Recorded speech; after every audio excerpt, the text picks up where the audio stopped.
session. I know we've been going fast and furious, so thanks for joining us here today. I'm here with Santiago, also known as Santi. He's the CEO of Momentum. We use Momentum. It's a great tool. We were just talking about how it's a great use case for pushing things into Salesforce. So ask him any questions. This will be a fun one. He'll do a demo as part of it so you can see what he actually means, not just like slides. So drop your questions in the chat and we'll get to them at the end. But without further ado, Santi, thanks so much for joining us and I'll let you take it away. Thank you, Amelia. Really appreciate it. It's always fun to be given a demo of Momentum at SaaStr Day, knowing that SaaStr is also a customer, so that's extra cool. First of all, hi, everyone. I'm Santi. I'm the CEO and co-founder of Momentum. We're building AI-first systems that actually work. And when I say that, what do I mean? Well, you have heard the news many, many times over. This is to quite a bit of popularity, this idea that the majority of AI projects out there are failing today, right? There's the MIT study, and it's kind of become popular to come and make a bold statement, say, hey, you're wasting your money trying and buying AI. And the finding we have after spending multiple years in the market, selling and making successful projects happen with small and large companies alike, is that the real problem is data. Now, let me tell you about data. I'm going to use a bit of an analogy. Bear with me here. 1 hour worth of conversation, one call that a sales rep or a customer success person has with your prospects or your customers generates about 8,000 words. That is, if you were to transcribe every single word said, that's about 8,000 words. Now, on the very left, the note that they write down, usually, if you were to imagine in a physical way, that would be about 25 words. You know, some people don't capture anything. Some people are capturing 50 words. And that includes both notes and fields in the CRM. We looked at our own customers on this stat, and we calculated what is the average amount of output from a rep after they hang up from that hour worth of call is about 25 words. If you were to print it in a page, that's about the first line in one page. Now, let's extrapolate this. Let's take it to 100 reps. This is a mid-sized company, right? 100 reps working a whole year talking to customers. That's 4 hours a day of conversation per person. In those conversations, there's so much value. We're talking product feedback, competitive intel. You're able to coach the rep by seeing what's going on. You're able to better execute the deal and learn how to forecast it. All of that is flowing on those 8,000 words in an hour.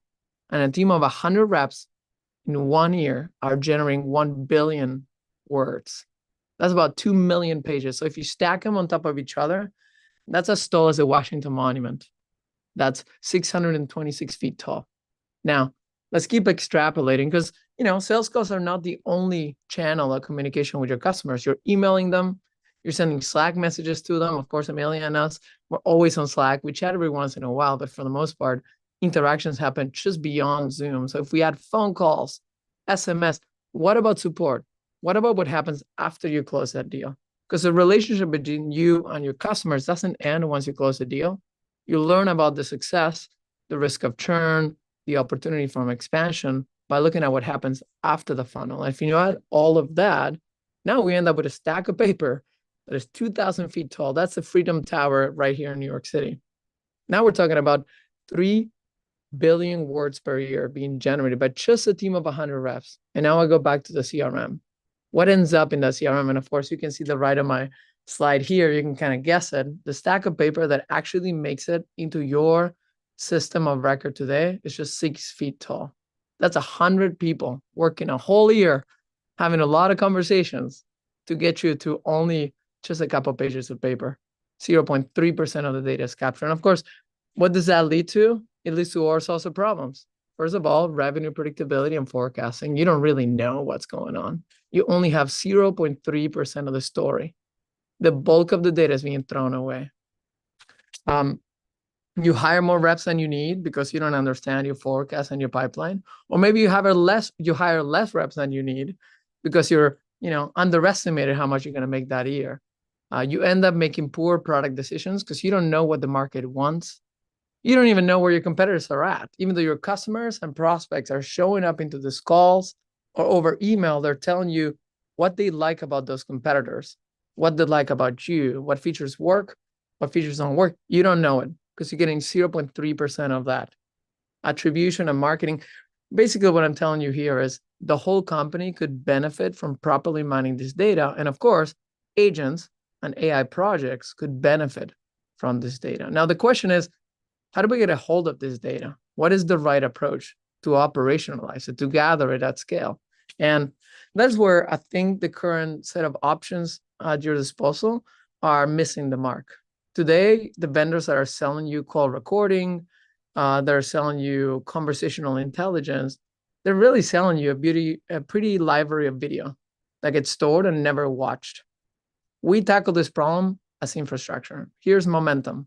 All that we do is focus on the data. Our task is to refine it and execute value out of the data that your team is generating every day. We store every one of those pages of paper, every bit, every byte. In fact, not only are we storing transcripts, we're storing the video, we're storing the sounds. If you're making a phone call that's 5 minutes long, we're storing that audio. And we spend all of our time building infrastructure for you to get value out of that asset. Now, the use cases are many, of course. We can coach your team out of it. We can detect churn. We can, of course, write notes. We can prepare your team for future calls. We can prioritize your product. What's interesting about this data set is it's really powerful in the one-to-one basis. Call comes in, field output comes out, but it is really powerful in aggregate. What if we could aggregate 1 year worth of conversation, right? Those 3 billion words. What if we could aggregate every bit of product feedback that happened in the last 3 months on a specific segment of your customer base? Then the data comes alive and it can help make decisions at the C-level suite and not just the rep level, not just the frontline managers. Now, of course, we're proud of our logos. Actually, I don't think I have SaaStr here. I guess I technically do because SaaStr is in the top right of my slide, but you should be there as well. You got to add us, yeah. We got to add you here. I'm just now realizing, but we have many logos and we're very proud of every one of our customers. They're relying on Momentum today as their infrastructure. Many of them have call recording technology in place. They have Gong, they have Chorus, they have Clary Copilot, and they decide to bring Momentum on top to activate that data, to get value out of that call library, those videos that nobody's ever watching. Well, we watch them. Our LLMs are analyzing them every minute. Okay. I think we're ready for a live demo. How am I doing on timing, Amelia? Am I good? Yeah, you're doing great. Awesome. That's what I like to hear. Okay, let's keep rolling. Let me take you through a couple of examples because the pattern of analysis and activation of data, as I showed earlier, kind of presents itself in many ways. So let's go into the first demo. Let's go into the CRM. Now, I'll start by saying Momentum is barely a product. We onboard full customers without ever having them log into Momentum because we want to deliver value.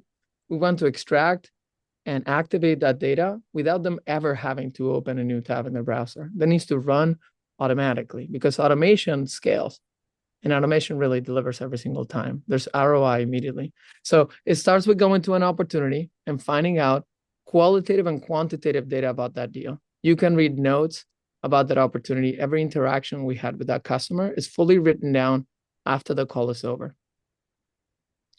You can see qualitative insights that get gathered throughout the conversations. This looks back not only at the last call, but looks back at every single call put together from that account and informs it and enriches it with every new interaction. And this is not just calls. This is emails, this is SMS, this is Slack messages. This is support tickets when they become an account. And speaking of accounts, let me go into what an account could look like. You could have a section in your CRM where you have full handoff notes. As I said earlier, we're not just grabbing one call and analyzing the transcript.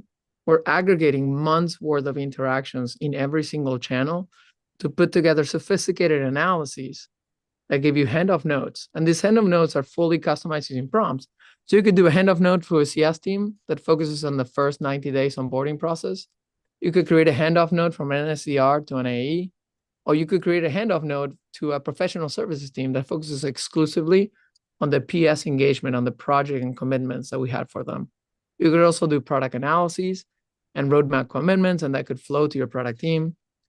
And I will say, this is not just qualitative, this is also quantitative. It's very important that you're able to extract quantitative information out of this data, because through quantity, you can build automations and you can build aggregation. Pick lists, multi-pick lists, checkboxes, numbers, dates. All of these are values that Momentum is automatically extracting by automating the field inputs and understanding the metadata in your CRM to push that automatically.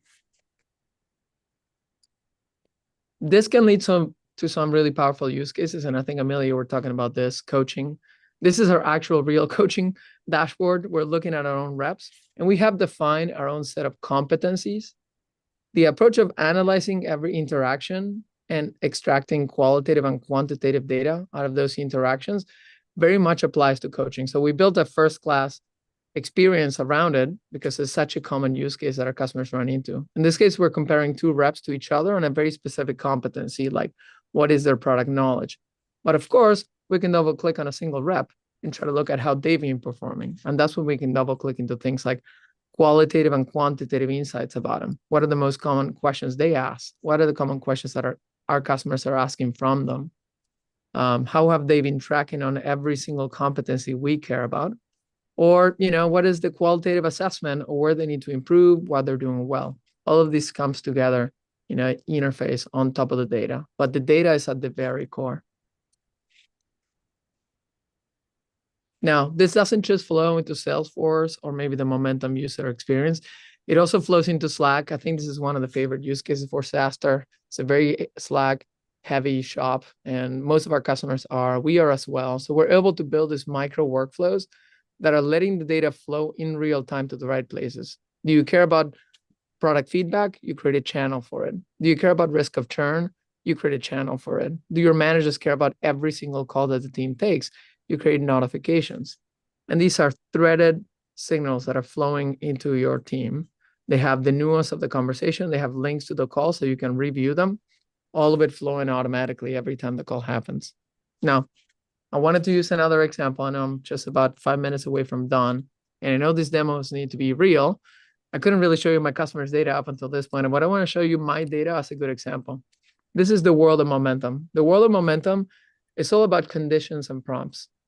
The example I wanted to use was our decision to build Microsoft Teams. We were looking into the next horizontal expansion of our platform, deciding whether we should build HubSpot or we should build Teams. Today, Momentum is a Salesforce and Slack experience primarily, but when we decided to expand horizontally, to expand our market, we wanted to understand where was the biggest bang for the buck. We wanted to know, would we make more money if we build HubSpot support, or would we make more money if we built Microsoft Teams support? So we ran a batch analysis of Momentum over a year worth of our data. We wrote a prompt, and this prompt is fed with every single interaction in our pipeline. It is also fed with CRM data that is part of the decision. Then we can decide to analyze subsets of the data. In this case, we chose emails and calls alone. We selected the type of opportunities we wanted to look into, like every single stage in the funnel. Actually, we didn't look at building pipeline because that was too early in the funnel, but everything past that, we cared about those conversations. And then we decided to analyze pretty much everything that happened in 2025. That's 7 months worth of interactions. That extracted data backward. This allows you to get insights from fields and questions you never asked in the past. It's like reconstructing history in just a couple of minutes. Now, what we ended up with was a deep analysis of our pipeline, trying to understand really what is the delta, what is the payoff on building one versus the other. And of course, when we look at the results, we ended up with very interesting findings. If we built HubSpot, we would have more of the past pipeline that we would have been able to engage, 135 deals, versus Microsoft Teams, where we had 125 deals. Now, what's interesting about it is there was about $4 million worth of pipeline behind Microsoft Teams, but only $2 million worth of pipeline on HubSpot.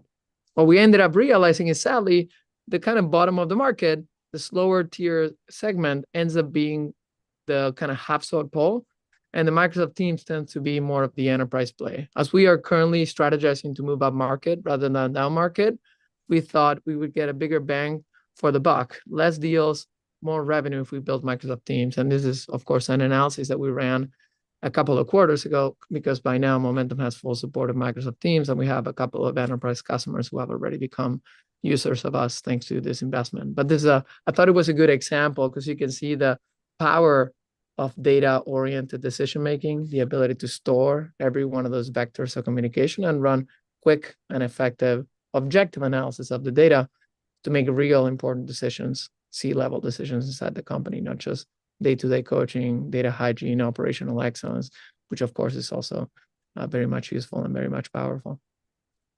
Now, I'll go back to my deck. It's really about, in the end, automation and data. Agents are here, and data is the new bottleneck. Nobody is missing a piece of tech to build agents. Automations are all over the place. Of course, OpenAI now launched their own agent framework a couple of days ago. We have different technology that we use to build our own agents, but nobody needs more Workatos or Zapiers or OpenAIs or N8Ns. What people need is the data to feed to those agents. Great automations with poor context lead to really bad decisions and very poor execution. So that's my pitch. Go get data for yourself, not just buy another agent framework. Awesome. You've got some questions. There's a VC asking you for fundraising. I don't know if you want to answer that one. And then I've got some more related to the deck. If I got a customer for every time I get one of those emails, I wouldn't need to fundraise, I think. That's fun.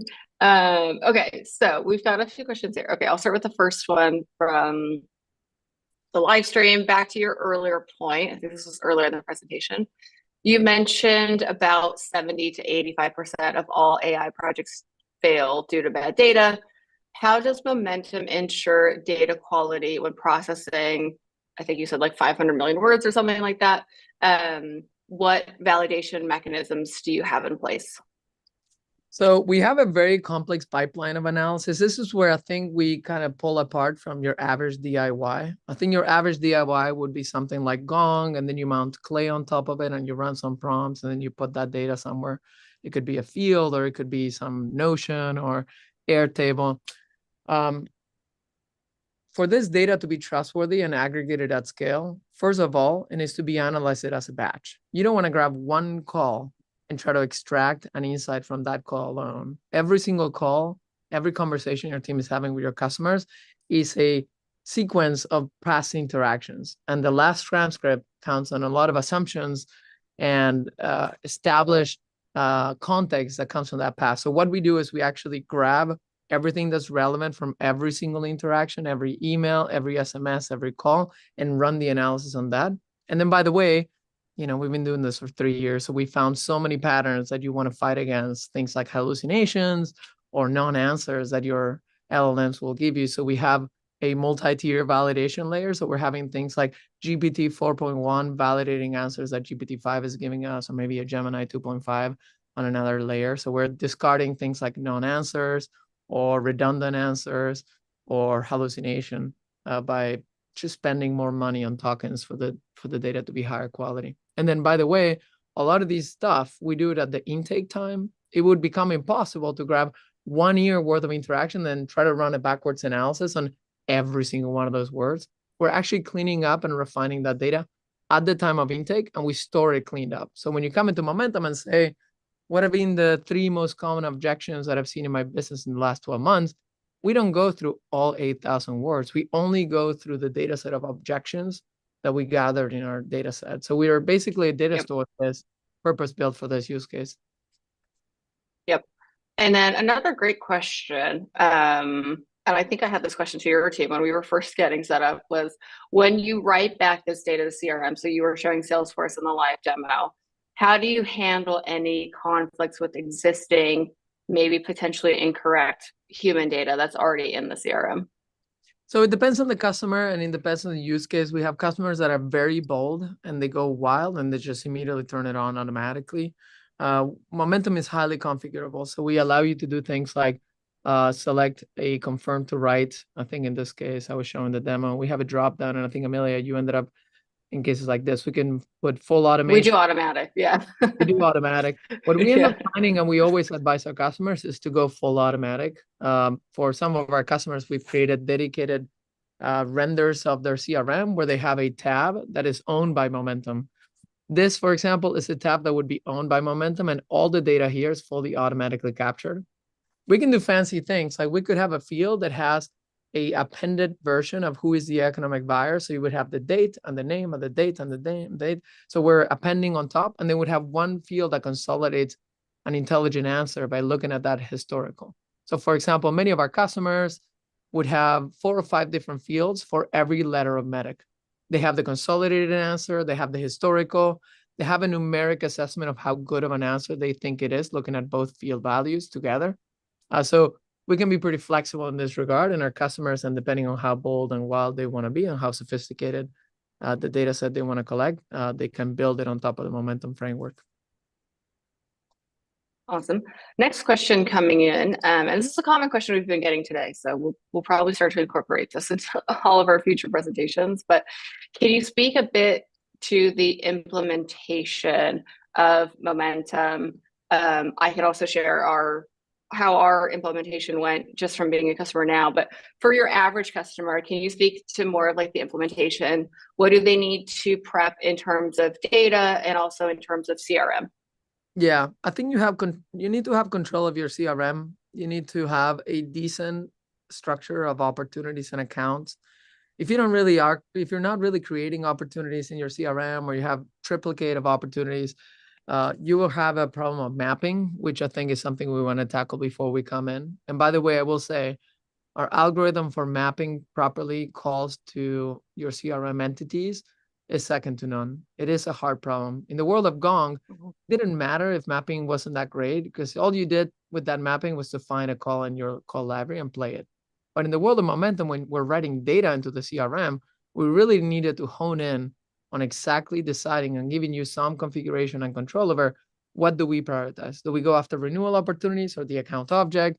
Do we go after net new opportunities or renewals? So all of that is taken care of. Now, the process of onboarding is usually about 90 days. We have a process with our own CSMs that show up. We have our immediate playbook. We usually set up about 10 field extractions. We have the prompts already in place, but I will tell you, every customer will grab our standard prompts for things like product feedback or medic or spiced or banned, and they will end up making it their own. We give you something that is 90% good, and then 1 week later, after you see the data flowing, you tweak it to make it a little yours. Every company has their own way to sell.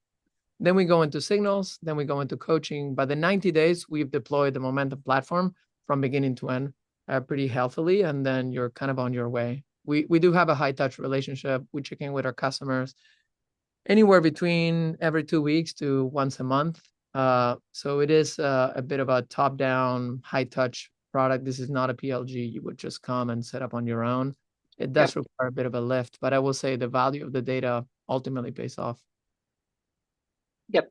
I would say too, from our own implementation of Momentum, I was like, oh, we're just getting VIP service because they know SaaStr and they're super fans. And your team was like, no, we do this for everyone. I was like, okay, cool.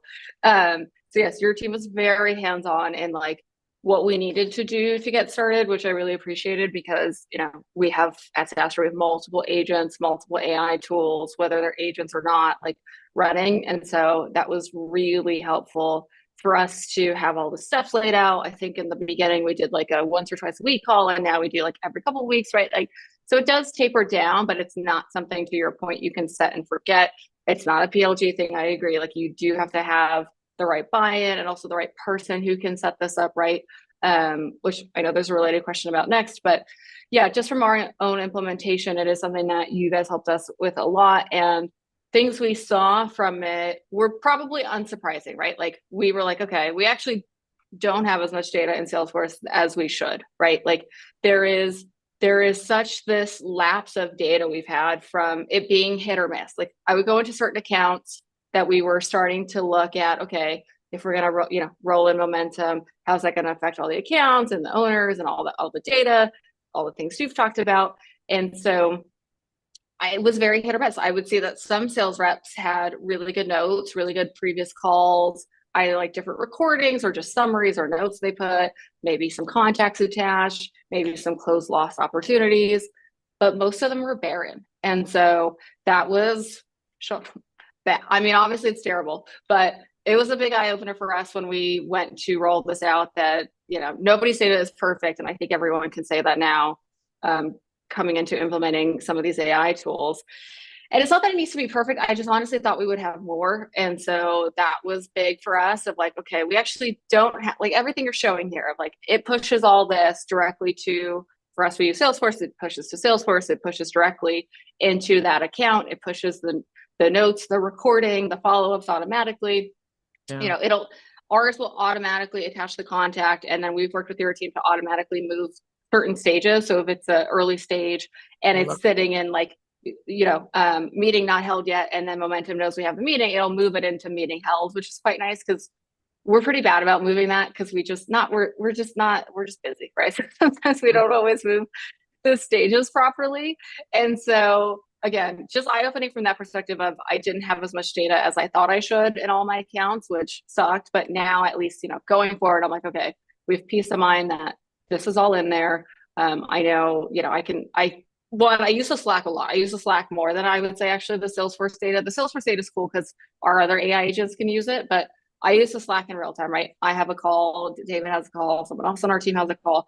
I can see it. And like, we'll go into the Slack during our one-on-ones and be like, okay, hey, let's look at the notes. Cause I'll see exactly like what they brought up of, hey, I had, David will say, oh, somebody asked me for like additional tickets or they brought up this or that. And I'll just read the Momentum summary to see what they were talking about. And then I know at least it's in Salesforce, right? I don't have to worry about like, okay, David had this really good call. There's some next steps we have to do. And usually maybe he'd put like one of two of those notes because he's better at it than most. But now I'm like, all those notes are there. So we might not have like, yeah. I mean, we're talking to Salesforce about this, like them as a company. Exactly. Like we have our own Agentforce agents that are using this Salesforce data. I think you're right. Ultimately, you end up with the team that engages a lot more heavily through Slack because that is where they're spending their time. 100%. They love when they go and they check something in Salesforce and it is there. But then, so the first 90 days is about building that layer of extraction. And then I would say it is a long journey from that moment on, because then you start realizing the myriad of workflows you can build on top of the data now that you have it. So we have our own agent that will reconnect with our closed lost deals 9 months later, and it will use the learnings of that past conversation, why we lost it, to write a sequence, engaging them on what we learned. Hey, we spoke 9 months ago. We know you went with X and Y vendor. We know you had this pain point. Did that pain point get addressed? And that is a derivative workflow, but it would never work if we didn't capture the data in the first place at the very beginning of the loss. Yep. Yeah, and that's such a. It's kind of unrelated, but I do want to ask you actually because I know we're at time, but I just want to ask you real quick. You mentioned you have a Salesforce agent live. How are you? We just got ours live this week. How are you using yours? So mine, for example, is writing sequences and engaging with our AE team, doing all of these research into the data Momentum is placing in the fields to put together that re-engagement sequence for us to reach out.